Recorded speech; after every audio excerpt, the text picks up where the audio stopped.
Welcome back to the Homes Podcast, Episode 9. I'm Jeury. I'm Dave. Oh, I took it from you. I stole your thunder. You did. Dave Kellogg. Dave Kellogg. And we're two realtors who interview professionals in the area. Today we have a special guest. It's another Kellogg, and he's his dad. So I want to just spit some facts before we introduce Bruce. He has a hemp seed farm. I did see that. He's a master carpenter with 35 years or 50 years, you corrected me, in home construction. He's also a member of North American Association of Appraisers and Inspectors, and you're also a part of the Stall Group. Bruce Kellogg. Good morning. Good morning. Hey, Dad. How you doing? Hey there. How you doing? See, now it's fun again, right? We break the ice and put the smile, and we're ready to go. So, Dad, how'd you get into home inspection? You want to give us the history, the recap right here, and tell us why home inspections? A life before David, and yeah, let's get into it. Let's go way back. 50 years ago, I fell and broke my back. Ooh. And they said that everything would still work, but after you get older, it's going to hurt. So I had a chance, and I could put my tools away. So I went to school and graduated, and then the housing market died. So I never did get my tools away until I actually retired. Oh, wow.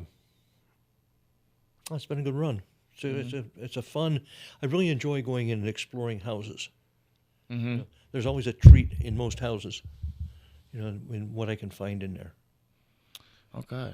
Let's dive a little deeper into that. So when you did hurt yourself, unfortunately, those are periods in times where sometimes we see the beauty in the struggle. So you learn a lot about yourself when you go through times like that. So what were the things that you do? Did you just start getting into carpentry work and being a carpenter, or how did you fall into things like that? Fall into it. That's an alluding. That's Here we a go. little Good bit job. that's a Good pun job, right there. Yeah. I had taken a lot of industrial arts classes in high school. I grew up on a dairy farm, so we had to learn to work with our hands. And I went in the Army. I went to carpenter school there. So it's something I've done always. Wow. Okay. Yeah, a lot of kids nowadays don't even know how to build a tool shed. So Well, that's really bad. That we need to bring that hands-on training back into the high school. I agree. Yeah, maybe you're the first instructor to be in the high schools teaching that stuff. I wish I had been. That was one thing I talked to myself about being an industrial arts teacher. Yeah. But the guidance counselor said, "Oh no, you're from a little bitty town," and he's probably right. That going from a class of 25 to a major university would have been a cultural shock. Mm-hmm. And then you had this guy right next to me soon after. How was life having your son and then trying to balance, what you were doing, with the work you were doing on the side? Well, luckily, I have a wife and he has a mother that's very supportive. And my job took me a long distance away. I was running 1,000 to 1,500 miles a week back and forth to work. Wow. And so I was there. I was not there in the mornings. So his mom would do that kind of stuff, and she'd get him up and get him to the daycare or wherever. But I'd pick him up when I came home. Mm-hmm. One of the best jobs in the world. Wow. So I was asked at one point if I wanted to go into accounting, and at the end of the day, I'm no picking on accounting here, right? We need people in all fields to do good work, but I have trouble working hard and not seeing something done at the end of the day. So no matter how hard you work, if in certain fields you change numbers or whatever, and it may have a big impact, but if I don't see the impact, I'm not engaged, mentally and emotionally. So when you're building or fixing or renovating or whatever, you do that work with your hands, you reward at the end of the day saying, today I did this. Mm-hmm. And it's frustrating as heck to, if you're putting sheetrock up, you can spend one day in a room and sheetrock a whole room. You can spend the same amount of time in a closet. A 3x3 closet where you're up there. It takes all day. It takes all believe day. it. It's frustrating because you're like, well, yesterday we did a room with whatever we're doing, and I spent the same amount of time and effort, and I got a closet done. That no one will ever care because you fill it with clothes and boxes. You shut the door. You don't look at it. Yeah. Doesn't mean you can cheat and do a bad job. Dad, you were both a union carpenter, which was absorbed several times through different unions, and you worked in the private sector. You did that for a very long time before you became a home inspector. What was it that said, okay, look, I build homes with tools every day. I want to start advising clients now about the homes that they are considering buying. What was that catalyst? What was the thing that said, boom, I think I want to do this. I want to do something different, or I want a different flavor, or what was it? I think the biggest thing was that I watched the quality of the work. Mm-hmm. I was on a job one time, and my partner and I were working, and another team came up, and they told the boss, you need to get rid of Bruce and Debbie. We can do it faster. And Tom said, well, how can you do it faster than what they're doing? He said, we don't put as many screws in. Ooh, that's a red flag.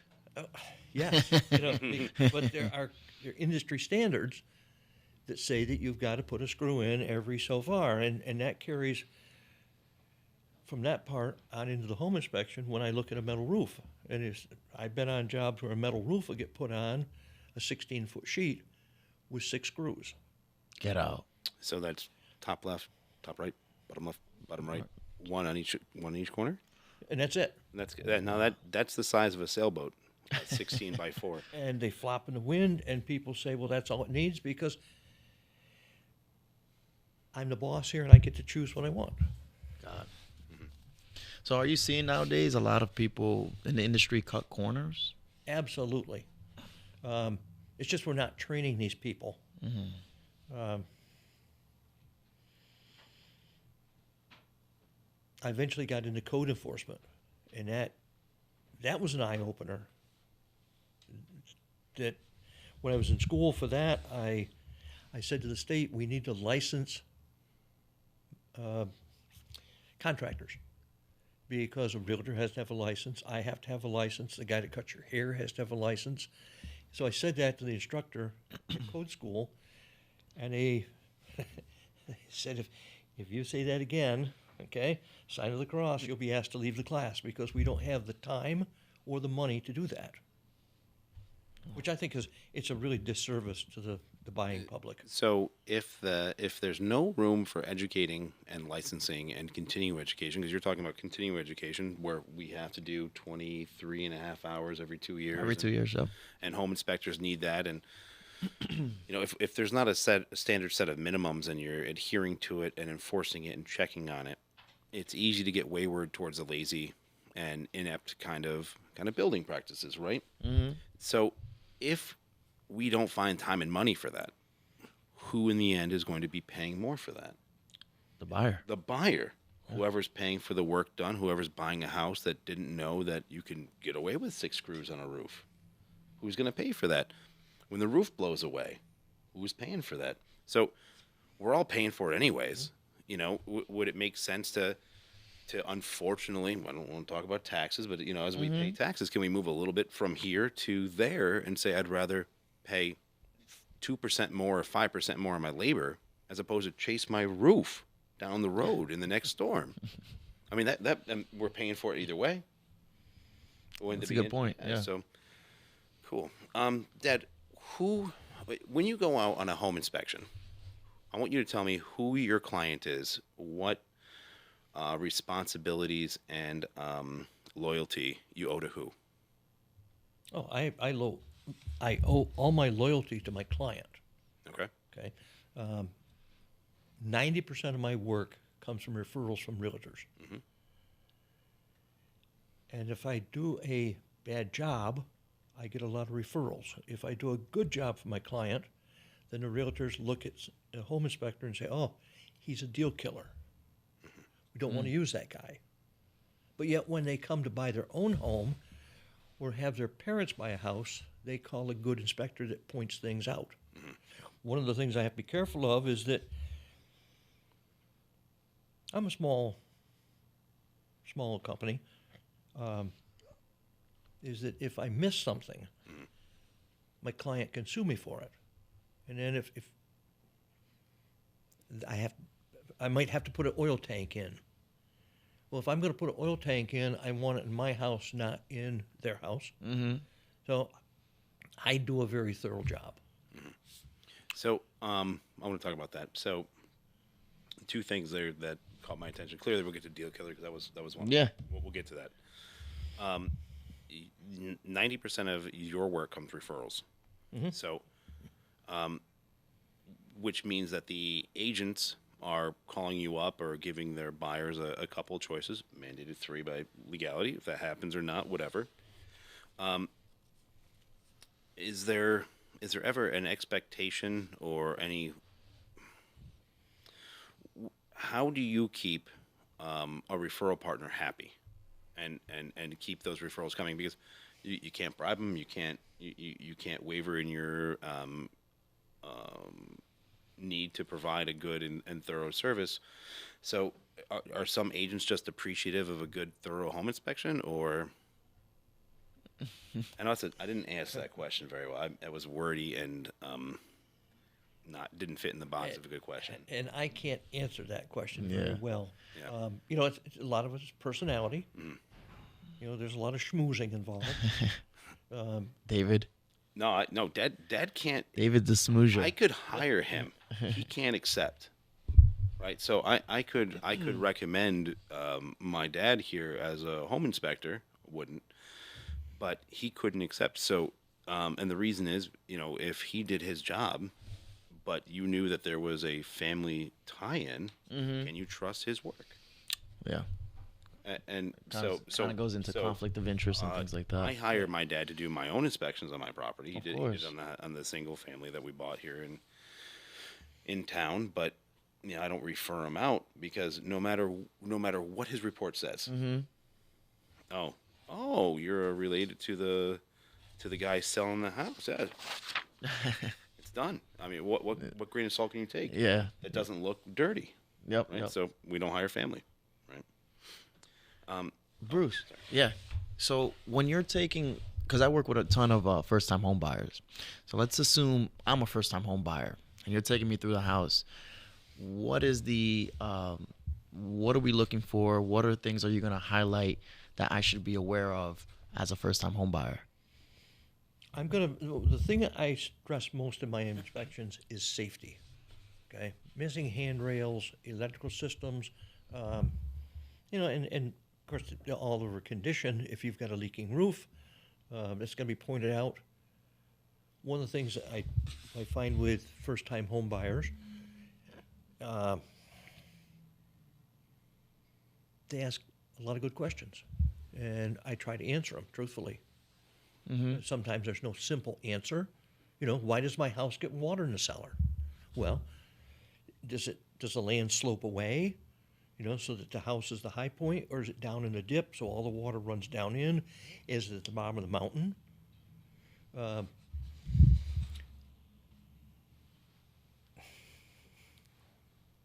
I call out energy.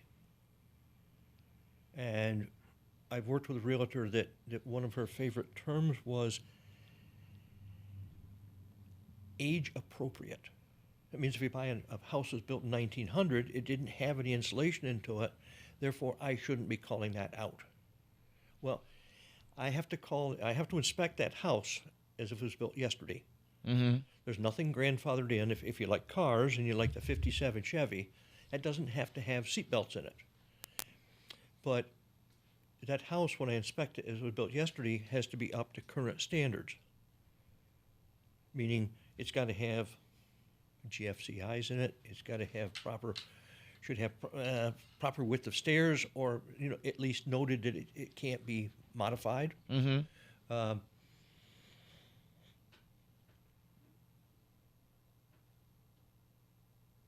And just there's I think you brought up a whole list of yeah.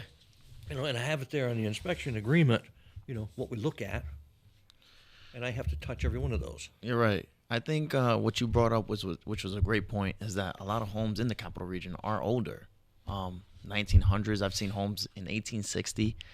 So when you're looking at homes like that, are there any red flags that come across that you're like, maybe I shouldn't move forward with this as a buyer because it's almost 140 years old? Well, one of the things I tell people, being it's 140 years old, if we had stood in that field for 140 years, we're not going to be perfect. We're going to have some sags and some aches Wrinkles. And pains. Yeah, Yes. yeah.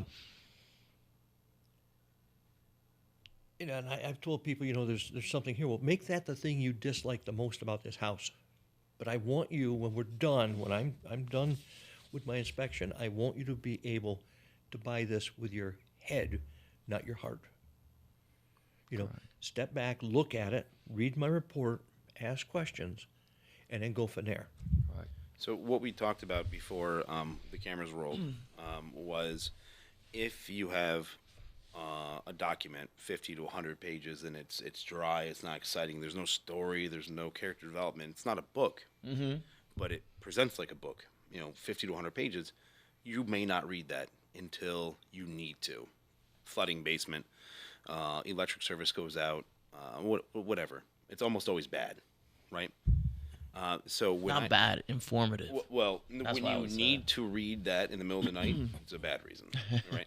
So when I go to open the door and do home inspections, I follow, and my goal is to keep the buyer next to that home inspector the entire time, because what if I'm muttering, "Oh man, that doesn't need to go in the report," but what is going on here?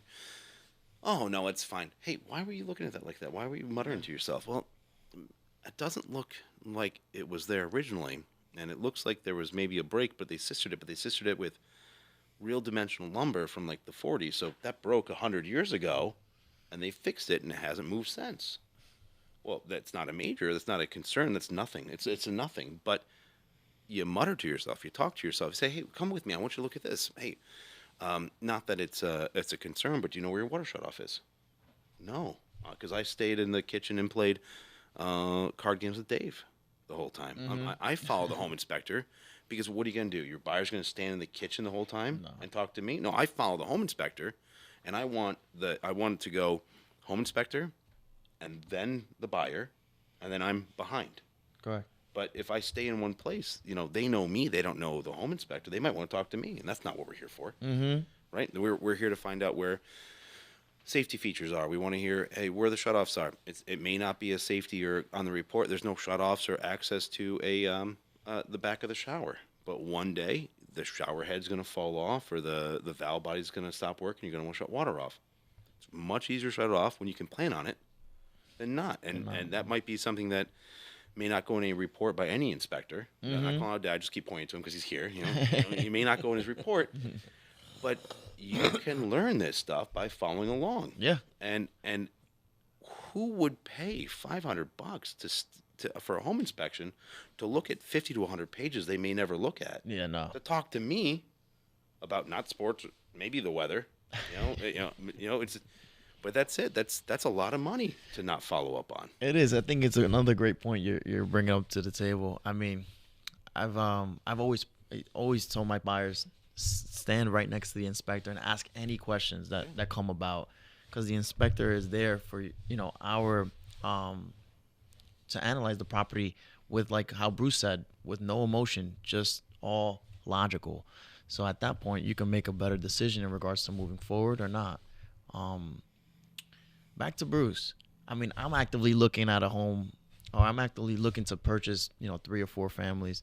But is there an age limit into what I should consider before purchasing?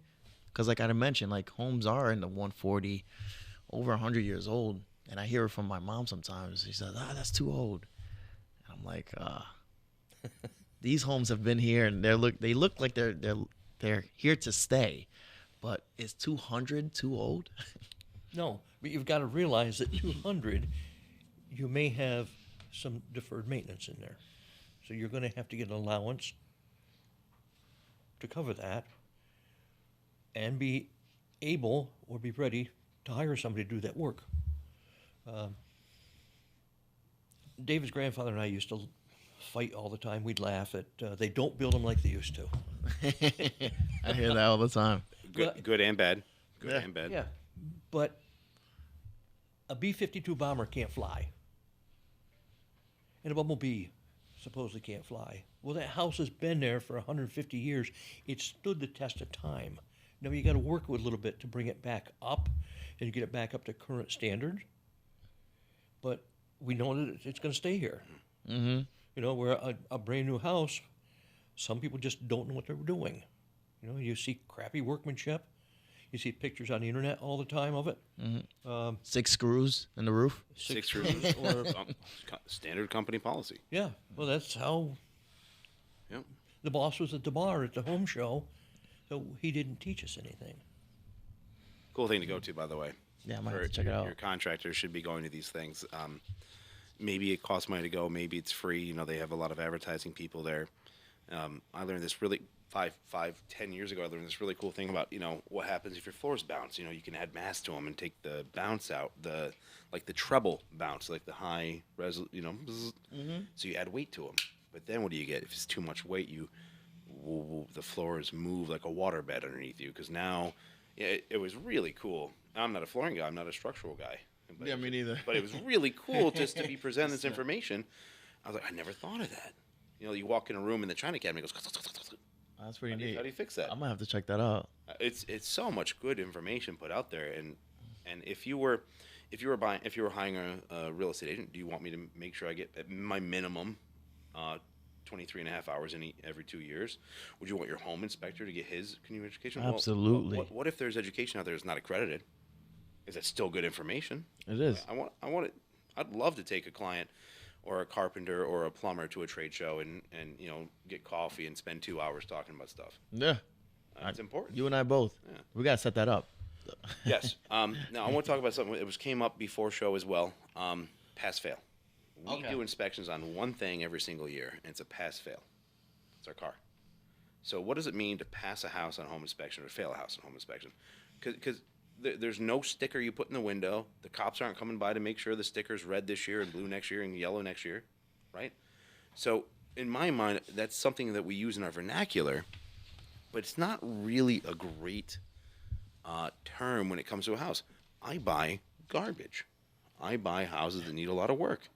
If I asked any home inspector in the world, should I buy this? Be like, no, you should burn it down.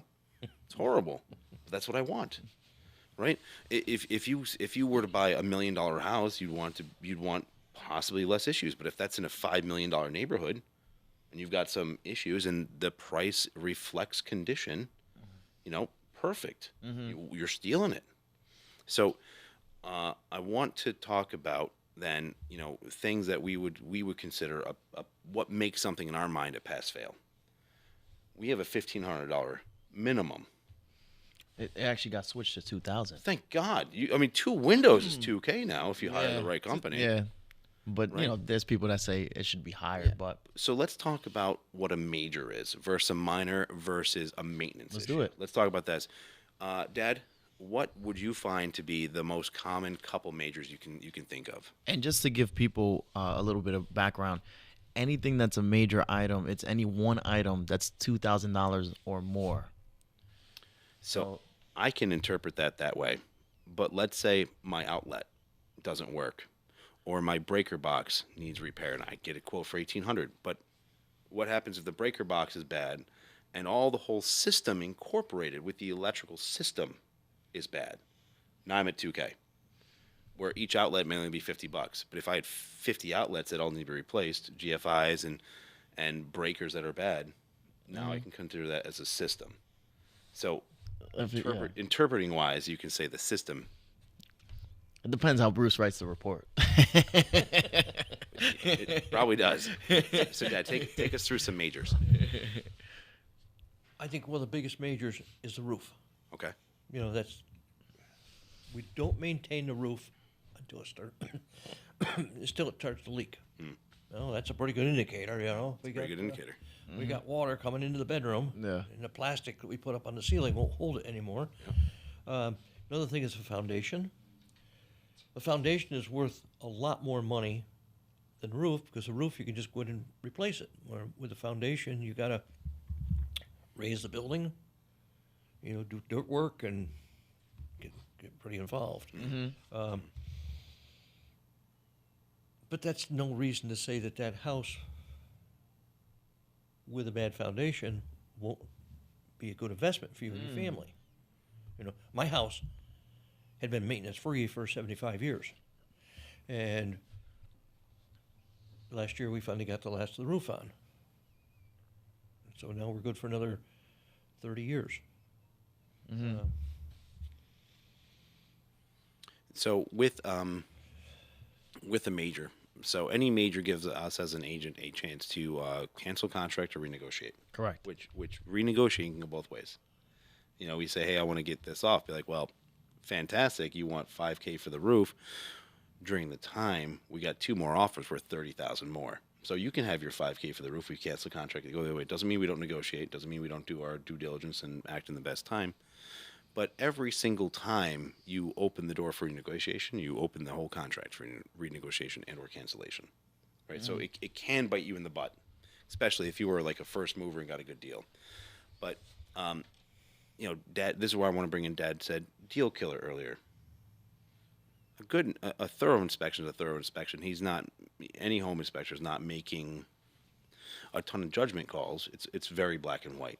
Hey, the roof leaks or not. You take a look, it looks like you've got a couple loose shingles. It looks like you've got this or that. You've got moss, which means the moss inhibitor, which depending on the type of shingle lasts a certain amount of time. So you can make inferences, and I guess there is a small amount of judgment, but at the end of the day, it gives us something.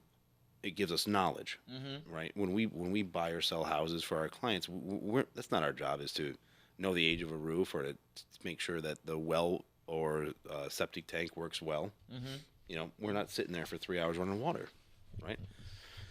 So when I hear the word deal killer, in my mind, it means that the agent either overbought, spent too much on a house, and we can't really argue its value anymore, or we're unable or unwilling to negotiate based on the new information.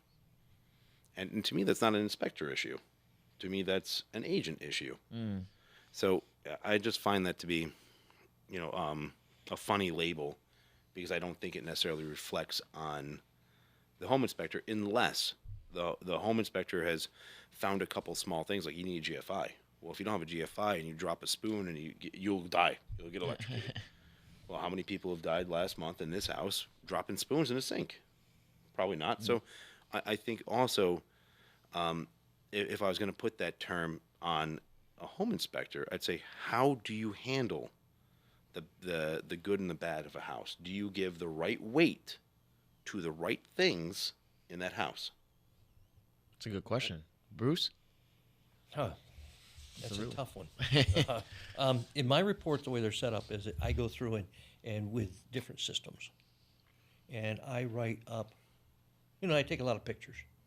And if you guys follow me through on an inspection, if I see something I don't like, I stick my finger in the picture and take a picture. Then when the pictures are loaded in, I look for my fingers. And you're literally. I never heard that before. He's literally pointing to the Yeah, problem. Well, I he mean, is. how many pictures might you take in home inspection? I take 300 to 400. Okay. So if you take 300 to 400 pictures, you may not know why you took a picture of that wall. There's a lot of pixels to look Exactly. at. But there's the issue, right? Right there. Yeah. Right there's the problem. You must have the most famous finger in the country. Well, it is my finger. That finger is. It's the finger. After he broke his back, he became a hand model. Yeah. Very good. Very good. And I like to use the term I observe. Okay. And in my inspections, there's no pass or fail. It's like going to the doctor. The doctor looks at you and says, today you're in this condition. He wishes he had a crystal ball. You know, well, you've got a heart murmur. It could last another 75 years. Okay. I don't have that crystal ball, but I do have 50 years in the trades. Ask the question again. we were talking about. Well, let's talk about the crystal ball piece. You can't do destructive tests on a house. If I'm looking at a 200-year-old house that Jerry's looking at for a nice investment, it seems to make money, and the electrical's been updated. Is there knob and tube in the house? Could be. Could be. Could be. What you think? If you can't guarantee that something's behind the wall, they didn't just junction off in an outlet. There could be knob and tube in the house. Could you be. observed that it's been updated, unless you have evidence and proof and pictures and whatever. You can't go in a house and rip drywall off. No. Yeah, you won't know. No. So do I know that? What if there is a really slow tub leak, and it's getting just enough moisture in on that stud material to bring in wood destroying insects? Can you rip open all ceilings underneath the tub? No. I can use a probe. I use a screwdriver. Okay. And then recommend that they get somebody else in. To do further further testing, further inspections. What's the wording you put on a report for that? Confer a licensed professional or something like that? Yes. Or refer to a licensed? Refer. Okay. In a doctor terms, I'm a general practitioner, I see. and I would refer somebody to a septic system contractor. Yep. So you work a lot in the country, so you don't do a lot with 2, 3, 4 units every single day. No. What are the challenges? Because we're going to have people that don't buy in the city of Schenectady. Correct. Yeah. You can't force them to, though it's a great place to live. What are the things you might find in the country that you do tests for that maybe someone that's lived in New York or lives in Schenectady or whatever, they may not know you might want to test for? Or what aspects or systems do you inspect on the regular? I regularly inspect septic systems with sewer dye. Okay. I put test dye in a toilet, put 75 gallons of water per bedroom down the system, and then go out and look on the lawn to see if the dye has come to the surface. So in this case, snow can be your friend on that. It can be, because when you're walking a grid back and forth across the lawn, Yeah. and you step in that snow, if your footprint turns yellow, you know you've got a problem. Not from a dog. That's the color. That's the color of the septic dye test. But it's interesting where that might be helpful. But how do you inspect roofs when there's 6 inches of snow like we got yesterday? Can't. Can't. But what we do, though, on a day like today, is you go through and you look for snow on a roof where there's no snow. Now, this house has 6 inches of snow onto it. This house is bare. This house is losing heat. Yep. And while you're out looking, Jerry, that you look and you say, well, that house has got snow on the whole thing except for that one little spot.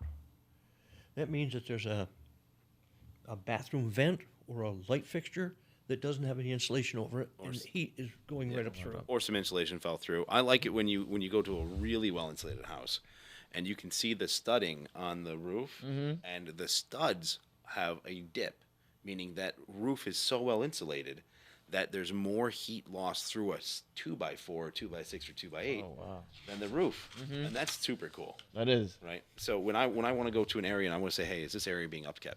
One of the number one things I look at is the roof, because if you can't afford to keep a good roof on your house, to keep water out, to stop your house, the biggest expense and the biggest equity piece in your whole life. If you can't keep it dry, that's a bad sign. Yeah. So I love going to a place where you see 3 roofing trucks just ripping off old roofs. I'm like, yeah, there's money coming in. There's money. Yep. Because I'm serious. Like, imagine not changing the oil on your car.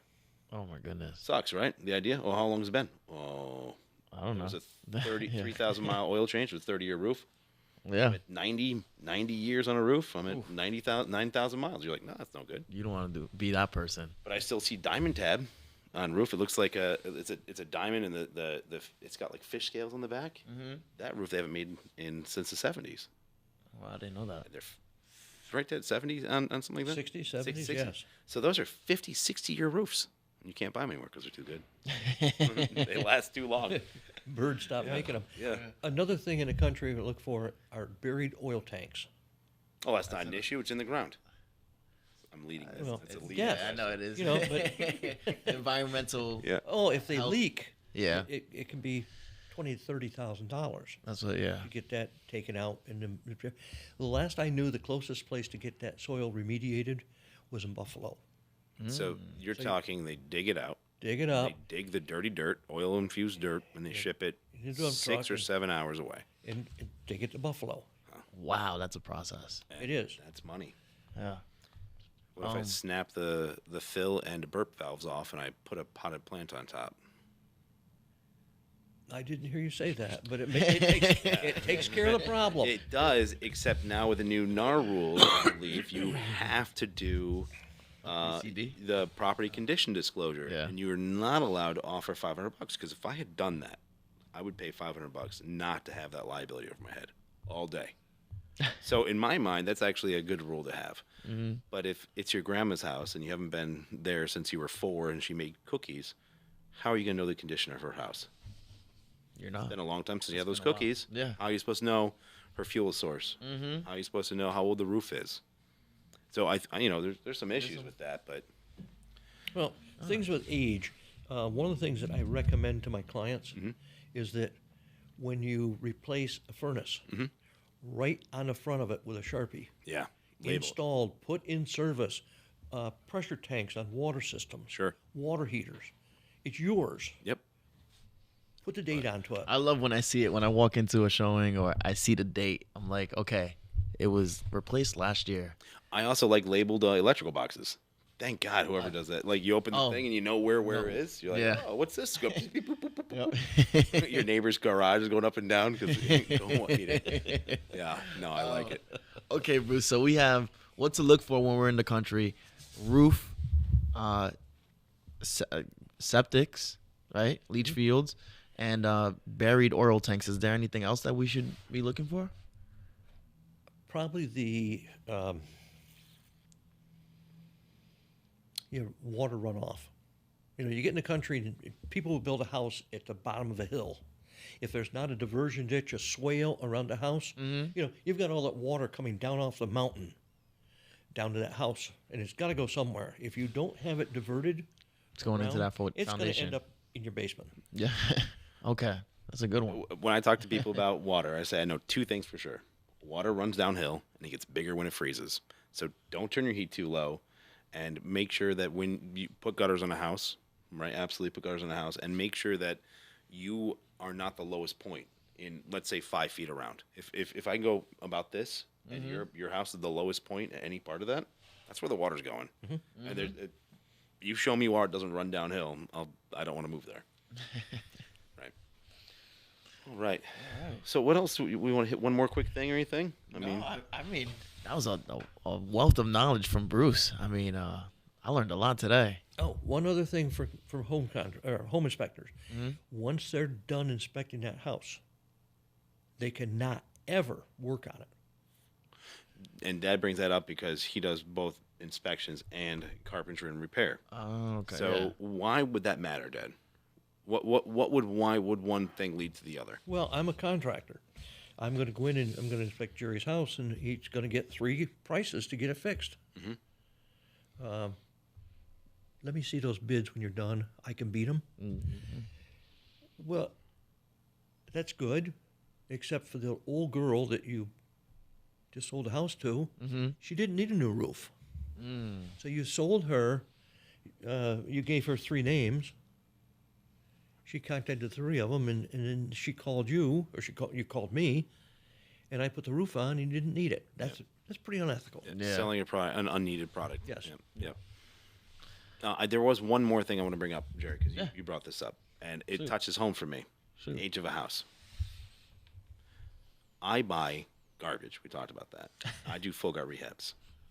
I would much rather have a full gut rehab that's 150 years old that I'm about to finish than a house that was built 20 years ago that you haven't been in and you haven't had the right eye and there hasn't been updating. And over that time, someone comes in and fixes switches and watch Bob Vila and watched a couple things and did stuff. Yeah. I'd much rather every now and then start with a clean slate than have a property that who knows what's happened in the last 25, 30, 50 years. Right? So now if I did a full gut rehab, so if you have a house that's 50 years old and mine's 120, but I did a full gut rehab finish in June, how old's my house? 120. Is it? because every single thing in there except 2 load-bearing beams in the foundation is 6 months old. It's tough now. It's tough. But then you got to trust the builder. You got to trust the renovator. But you never met the builder for the 50-year-old house, and you never met the builder for the 120-year-old house. It's true. And who knows if they put a roof on the first day it leaked, or 2 or 3 years after it leaked, and it looks good today, but we don't know what's up there. Mm-hmm. So, here we go now throwing the question marks back in the air because you can't do destructive tests. But yeah. Oh, Jeury, when and under what reason would you not do a home inspection for your client? Or would you recommend they don't?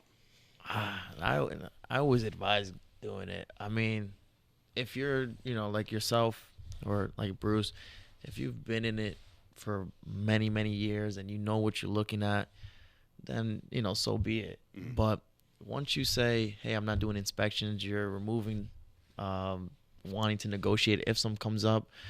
You're removing everything in regards to wanting to find out what else is there, what's up with the property that you don't know of. Because like you said, we don't see behind the walls, but sometimes if you're looking to buy, you lead with your heart and not your head sometimes.